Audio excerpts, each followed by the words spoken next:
വളരെ അടക്കം ഒതുക്കം ഇത് നിസ്കാരത്തിൽ ഉണ്ടായിരിക്കണം എന്നുള്ളത്. പല ആളുകളും നമ്മൾ അറിഞ്ഞും അറിയാതെയും നമസ്കരിക്കാൻ വേണ്ടി കൈകെട്ടിയാൽ പിന്നെ അവിടെ മുതൽ നമ്മുടെ ചലനങ്ങൾ ആരംഭിക്കുകയായി. കൈകെട്ടി തുടങ്ങിയാൽ പിന്നെ മൂക്ക് മാന്തലും ചെവി ചൊറിയലും അതേപോലെ തന്നെ ഷർട്ടിന്റെ കൈ നേരെയാക്കലും അതുപോലെയുള്ള പല ചലനങ്ങളും അറിഞ്ഞും അറിയാതെയും നിസ്കരിക്കുന്ന ആളുകളിൽ നിന്ന് സംഭവിച്ചു പോകാറുണ്ട്. ഇത് നമ്മൾ വളരെയധികം സൂക്ഷിക്കേണ്ടുന്ന ഒരു വിഷയമാണ്. നിസ്കാരത്തിൽ അനാവശ്യമായി തുടരെ ഇങ്ങനെ ചലനങ്ങൾ നടത്തുന്നത് നിസ്കാരത്തിന്റെ സ്വീകാര്യതയെ തന്നെ ബാധിക്കുന്ന ഗൗരവതരമായ ഒരു വിഷയമായിട്ടാണ് നമ്മൾ മനസ്സിലാക്കേണ്ടത്. നബി സല്ലല്ലാഹു അലൈഹി വസല്ലമിന്റെ കാലത്ത് തന്നെ നബി തിരുമേനി ഇങ്ങനെ അനാവശ്യമായി ഇങ്ങനെ കൈ ചലിപ്പിക്കുകയും ഇളക്കുകയും ഒക്കെ ചെയ്യുന്ന ആളുകളെ വിമർശിക്കുകയും അത് ഒഴിവാക്കാൻ വേണ്ടി നിർദ്ദേശം നൽകുകയും ചെയ്തതായി സ്വഹീഹായ ഹദീസുകളിലൂടെ നമുക്ക് വായിക്കാൻ സാധിക്കും. وقد رأى النبي صلى الله عليه وسلم أقواما يعبثون بأيديهم في الصلاة ويحركونها من غير حاجة فقال لهم ما لي أراكم رافعي أيديكم كأنها أذناب خيل شمس أسكنوا في الصلاة. ഇമാം ഇബ്നു ഹുസൈമയും മുസ്ലിമും നിവേദനം ചെയ്ത ഹദീസിൽ നമുക്ക് കാണാൻ സാധിക്കും. കൈകൊണ്ടിങ്ങനെ നിസ്കാരത്തിൽ കൈ ഇങ്ങനെ വെറുതെ ചലിപ്പിക്കുകയും ആവശ്യമില്ലാതെ അങ്ങനെ കൈ അവിടെ ഇവിടെയും വെച്ച് മാന്തി ചൊറിയൊക്കെ ചെയ്യുന്ന ചില ആളുകളെ നബി സല്ലല്ലാഹു അലൈഹി വസല്ലം കണ്ടപ്പോൾ അവരോട് പറഞ്ഞു, മാലി അറാക്കും, ഞാൻ എന്താണ് ഈ കാണുന്നത്? നിങ്ങളുടെ നിസ്കാരത്തിൽ എന്താണ് ഞാൻ ഈ കാണുന്നത്? റാഫിഇ ഐദീക്കും, നിങ്ങളിങ്ങനെ കൈകൾ ഇങ്ങനെ ഉയർത്തിക്കൊണ്ടേയിരിക്കുന്നു. കഅന്നഹ അദ്നാബ് ഖൈലിൻ ശുംസിൻ, അനുസരണമില്ലാത്തൊരു കുതിരക്കുട്ടിയെ പോലെ, അനുസരണമില്ലാത്തൊരു കുതിരയുടെ വാല് പോലെ ഏത് സമയവും ഇങ്ങനെ കൈ ചലിപ്പിച്ചുകൊണ്ടിരിക്കുന്നത് എന്താണ്?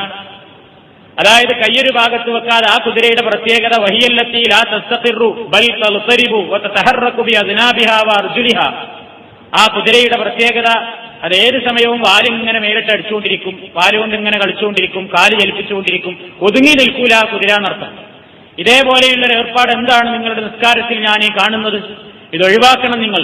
അതുകൊണ്ട് അസ്കിനു ഫിസ് സ്വലാ, നിസ്കാരത്തിൽ നിങ്ങൾ അടക്കവും ഒതുക്കവും കാണിക്കുക, ശാന്തത പാലിക്കുക എന്ന് പ്രവാചകൻ ഇങ്ങനെ വെറുതെ ചലിപ്പിച്ചുകൊണ്ടിരിക്കുന്ന ആളുകളെ നിരുത്സാഹപ്പെടുത്തുകയും അതിനെ എതിർക്കുകയും ചെയ്തതായി ഹദീസിൽ നമുക്ക് വായിക്കാൻ സാധിക്കും. എന്നാൽ മദ്ഹബിന്റെ ചില കിതാബുകളിൽ തുടർച്ചയായി ഇങ്ങനെ 3 വട്ടം ചൊറിഞ്ഞാൽ നിസ്കാരം ബാത്തിലാകും എന്നൊക്കെയുള്ള എണ്ണം പറഞ്ഞതായിട്ട് നമുക്ക് കാണാൻ സാധിക്കും. അതായത് ചില മദ്ഹബിന്റെ ഗ്രന്ഥങ്ങളിലൊക്കെ ചില പണ്ഡിതന്മാർ പറഞ്ഞിട്ടുണ്ട് 3 ചൊറിയൽ അല്ലെങ്കിൽ 3 ഇളക്കം തുടർച്ചയായിട്ട് ഇളക്കിയാൽ അത് നിസ്കാരം ബാത്തിലാകും എന്ന് ചില ഫിഖ്ഹിന്റെ ഗ്രന്ഥങ്ങളിൽ നിന്ന് നമുക്ക് കാണാൻ സാധിക്കും. പക്ഷേ അത് ചില പണ്ഡിതന്മാരുടെ അഭിപ്രായം മാത്രമാണെന്നും അങ്ങനെ ഒരു പ്രത്യേകമായ എണ്ണം വിരലുകളിൽ ചലിപ്പിക്കുകയോ അല്ലെങ്കിൽ ശരീരം ഇളക്കുകയോ ഒക്കെ ചെയ്താൽ നിസ്കാരം ബാത്തിലാകുമെന്നതിന് പ്രമാണങ്ങളിൽ പ്രവാചകൻ സല്ലല്ലാഹു അലൈഹി വസല്ലമിന്റെ ഹദീസുകളിൽ നിസ്കാരം ബാത്തിലാകുമെന്ന നിലക്ക് ഒന്നും കാണാൻ സാധ്യമല്ല എന്നാണ് പണ്ഡിതന്മാർ പറയുന്നത്.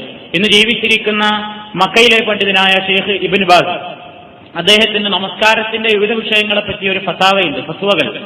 അതിന്റെ പല ചോദ്യങ്ങൾ കിട്ടുമ്പോൾ അദ്ദേഹം നൽകുന്ന മറുപടികളാണ്. ആ കൂട്ടത്തിൽ അദ്ദേഹം ഇങ്ങനെ പറഞ്ഞതായിട്ട് കാണാൻ സാധിക്കും. അമ്മാ തഹ്ദീദുൽ ഹർകാത്തിൽ മുനാഫിയ ലിത്ത്മഇനീനത്തി വലിൽ ഖുശൂഇ ബിസലാസി ഹർകാത്തിൻ ഫലൈസ ദാലിക ബിഹദീസിൻ അനിൻ നബിയ്യി സ്വല്ലല്ലാഹു അലൈഹി വസല്ലം വഇന്നമാ ദാലിക മിൻ കലാമി ബഅദി അഹ്ലിൽ ഇൽമി വലൈസ അലൈഹി ദലീലുൻ യുഅ്തമൻ. അദ്ദേഹം പറയാണ്, ഈ തുമൈനീനത്തിനെയും അതേപോലെ അതായത് നിസ്കാരത്തിൽ അടങ്ങി താമസിക്കണം എന്നുള്ളതും നിസ്കാരത്തിന്റെ ഭക്തിയെ നിഷേധിക്കുന്നതും 3 ചലനമാണ്, 3 എണ്ണമായാൽ അത് ബാത്തിലാക്കി കളയും എന്ന് പറയുന്ന അഭിപ്രായം ചില പണ്ഡിതന്മാരുടെ അഭിപ്രായങ്ങൾ മാത്രമാണ്. അതിന് പറയത്തക്ക പ്രമാണങ്ങളോ ഹദീസുകളോ ഒന്നും ഇല്ല എന്നാണ് അദ്ദേഹം പറയുന്നത്. അപ്പൊ ഏതായാലും ഇങ്ങനെ 3 വട്ടം ഇങ്ങനെ ആക്കുമ്പോഴേക്ക് നിസ്കാരം ബാത്തിലാകും എന്നുള്ളതിന് ഹദീസിൽ തെളിവില്ല എന്നുള്ളതാണ് ശരി.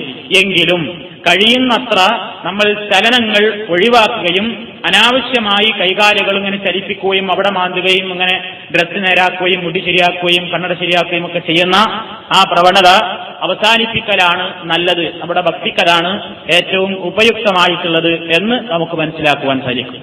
അപ്പൊ നിസ്കാരത്തിലെ അവയവങ്ങൾ ശരിക്കും നമ്മൾ ഒതുക്കി നിർത്തുക എന്നുള്ളത് ഹൃദയത്തിലെ ഭക്തിയുടെ ഒരു ബാഹ്യമായ പ്രകടനമായിട്ട് തന്നെയാണ് നമ്മൾ മനസ്സിലാക്കിയിരിക്കേണ്ടത് എന്നർത്ഥം. അപ്പൊ വളരെ ഭക്തിയോടുകൂടെയാണ് നിസ്കാരത്തിൽ ചലനങ്ങൾ കഴിയുന്നതും. അനാവശ്യ ചലനങ്ങൾ, നിസ്കാരത്തിലെ ചലനങ്ങളല്ല ഉദ്ദേശിക്കുന്നത്. നിസ്കാരത്തിൽ ചലനങ്ങൾ പ്രവാചകൻ നിർദ്ദേശിച്ച ഒരുപാട് ചലനങ്ങളുണ്ട്. അതല്ലാത്ത പുറമേയുള്ള അനാവശ്യമായിട്ടുള്ള ചലനങ്ങൾ കഴിവതും ഒഴിവാക്കി നിർത്തി ഭക്തിയോടുകൂടെ നിസ്കാരം നിർവഹിക്കാൻ നമ്മൾ പരമാവധി ശ്രമിക്കണം. അള്ളാഹു അതിനെ നമ്മെ അനുഗ്രഹിക്കുമാറാകട്ടെ.